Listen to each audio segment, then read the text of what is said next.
More and more Ontario hospitals experiencing staffing shortages as doctors and nurses are either self-isolating or infected with COVID-19. It's gotten so bad in Niagara that Fort Erie's Urgent Care Center is temporarily shutting down so staff there can be redeployed to emergency departments elsewhere in the region. Matt Ingram has the story. Tomorrow night at 11, the Urgent Care Center at Douglas Memorial in Fort Erie is temporarily shutting down.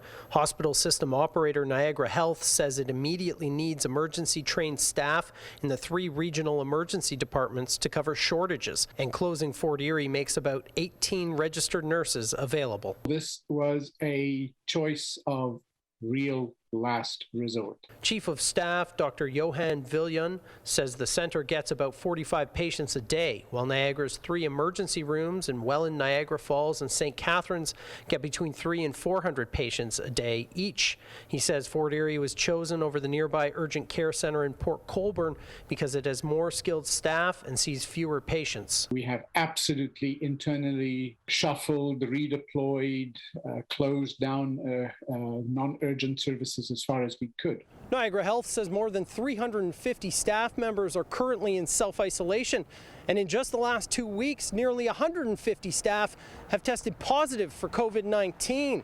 The hospital system says its intensive care unit is full and it's caring for more than 100 COVID patients while also managing multiple outbreaks at several sites. This is a virus that spreads like wildfire. But the shutdown is not going over well in Fort Erie. This is akin to another abandonment. Fort Erie Mayor Wayne Redekop and the town council do not support the decision and say there was no consultation first.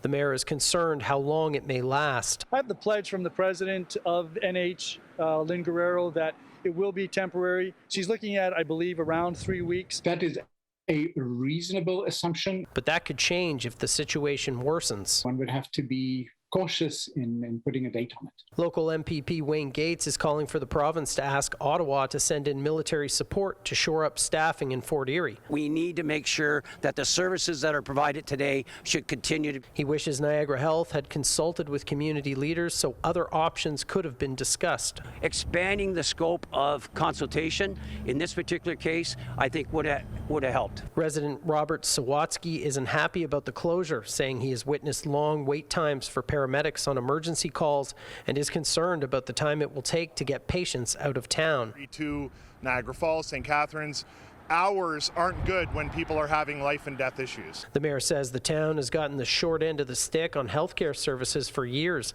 and this is just the latest example. You know, it's very frustrating, but it's the history of hospital services in Fort Erie since 1997. Niagara Health expects the impact on Fort Erie to be minimal, saying that urgent care centers rarely see life-threatening emergencies. Now, I asked the Premier's office as well as the Minister of Health about the situation in Fort Erie and Wayne Gates' call to bring in the military for extra support. I received a response from the spokesperson for the Minister of Health outlining the government's response to the pandemic in detail. However, there were no specific details about that call for military support or the situation in Fort Erie.